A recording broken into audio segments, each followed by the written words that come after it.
तो 2027 के विधानसभा चुनाव के लिए हम रामनगर के 5 भाजपा के दावेदारों के नाम पहले ही ले चुके हैं, लेकिन 5 और दावेदार हैं जिनका नाम हमने जिक्र नहीं किया है। फिलहाल जो 5 दावेदार पहले कर चुके हैं वो ये थे। इससे पहले हमने 5 दावेदार बनाए थे। अगर हमने कहा था कि अगर मान लीजिए कि दीवान सिंह बिष्ट जी को नहीं मिलता है टिकट तो 5 दावेदार कौन हो सकते हैं? दिनेश मेहरा, राकेश अग्रवाल, गणेश रावत, जगमोहन सिंह बिष्ट और इंदर रावत। हाय, मैं रवि के बिंदास बोल में आपका स्वागत है। देखिए, भाजपा में रामनगर विधानसभा क्षेत्र की बात की जाए तो बहुत से दावेदार हैं, लेकिन इन जो 5 मैं आपको नए नाम देने जा रहा हूं इनका भी अपने एक विशेष स्थान है। और देखिए, बीजेपी में जो 5 नाम हमने पहले दिए या जो 5 नाम अब हम दे रहे हैं, जरूरी नहीं कि इनमें से किसी को टिकट मिल जाए, और वो भी टिकट मिल सकता है क्योंकि ये भाजपा है। कब यहाँ क्या हो जाए कुछ कह नहीं सकते हैं। लेकिन फिलहाल हमारी इस लिस्ट में सबसे पहला नाम आता है भगीरथ लाल चौधरी जी का। देखिए, भगीरथ लाल चौधरी जी गुज्जर जाति से आते हैं रामनगर में, और ये कहा जाता है कि जब वो पहली बार चेयरमैन बने रामनगर में नगर पालिका के तो सिर्फ 2 वोट थे गुज्जर जाति के। बाकी यानी मैं आपको बताना चाहता हूँ कि रामनगर में उनकी अहमियत, उनका जो ऑरा है, उनसे जो लोग प्रेम करते हैं, उनको 2 बार यानी एक बार उनको और एक बार उनकी धर्मपत्नी को रामनगर नगर पालिका से चेयरमैन बनाया है। भाजपा के दावेदार माने जाते हैं इस बार मुख्य तौर से विधायक के। क्या उन्हें टिकट मिल सकता है? योग्य व्यक्ति है, एक ऑरा रखते हैं और काम करने वाले नेता माने जाते हैं। जब वो चेयरमैन थे नगर पालिका के तो उन्हीं के कार्यकाल में, परिवार के कार्यकाल में देखिए ट्रांसपोर्ट नगर बना, यानी विकास के कार्य को एक अंजाम में पहुंचाते हैं। इसलिए अगर भाजपा उन पर दांव खेलती है और सामाजिक समरसता की अगर बात होगी तो भगीरथ लाल चौधरी भी एक विशेष नाम के तौर पे जाने जा सकते हैं। देखिए, दूसरा नाम मैं यहाँ पे ले रहा हूँ भाजपा के पुराने समर्पित कार्यकर्ता और भाजपा के रामनगर के 2 बार वो नगर मंडल अध्यक्ष रह चुके हैं। नाम है उनका मनीष अग्रवाल। बनिया समाज से आते हैं और पर्दे के पीछे से वो काम करते हैं। संगठन में भी उनकी बड़ी पहुंच है और इसमें भाजपा के प्रदेश कार्यकारी समिति के वो सदस्य भी हैं। यानी एक महत्वपूर्ण नाम मनीष अग्रवाल भी है। देखिए, रामनगर में अगर मंडल अध्यक्ष की बात करें भाजपा के तो लगातार जो 2 बार कार्यकाल रहा वो रहा है मनीष अग्रवाल जी का।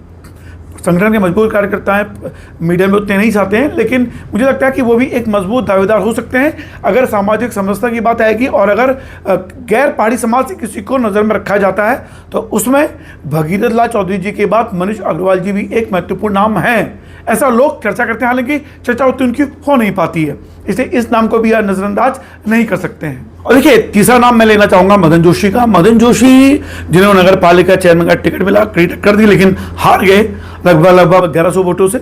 लेकिन फिलहाल ये हार जीत तो लगी रहेगी, लेकिन हाँ, इस समय अगर मैं बात करूँ रामनगर विधानसभा क्षेत्र में तो हिंदूवादी नेता के तौर पे जो उनकी छवि सामने आई है और बीते कुछ समय से वो लगातार इस तरह की चीज़ें करते हैं कि चर्चाओं में बने रहते हैं और कट्टरवादी हिंदू छवि के नेता माने जाते हैं।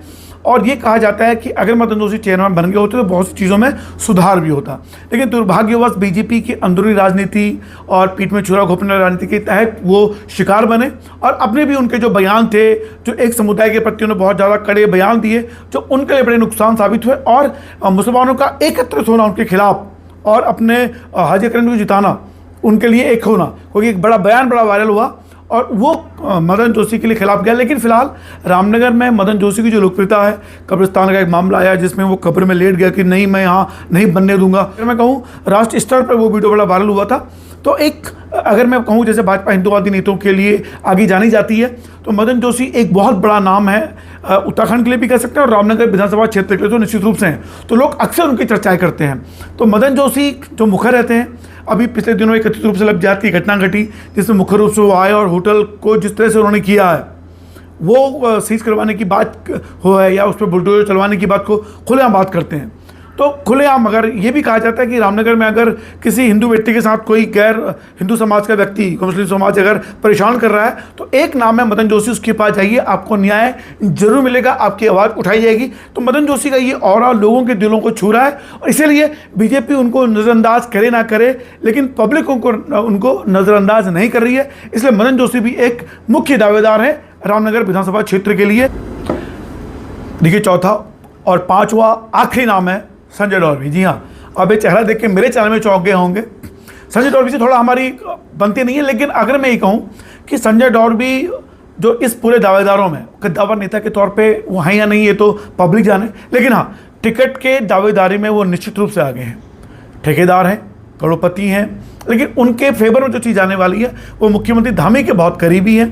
दूसरी सबसे बड़ी बात, उनके बेदाग छवि के माने जाते हैं। हालांकि ठेकेदार रहते हुए कुछ कॉर्बेट वाले मामले में कुछ भी छींटाकसी हुई है, लेकिन परोक्ष रूप में यानी प्रत्यक्ष रूप से उनके खिलाफ ऐसा कोई मामला नहीं बनता है जिससे उन पर आरोप लगाए जाए। यानी स्वच्छ छवि के नेता हैं संजय डोरबी, इसलिए बीजेपी उन पर भी विचार कर सकती है। और सबसे बड़ी बात, शायद ये आपको जानकारी में ना हो, नगर पालिका में जब चेयरमैन प्रत्याशी दावेदारों के नाम आ रहे थे तो मदन जोशी के बाद जो सबसे ज़्यादा चर्चा में रहा बीजेपी की ओर से, ये कहा गया कि नंबर 2 में टिकट जो था वो संजय डोरबी का टिकट लगभग फाइनल था।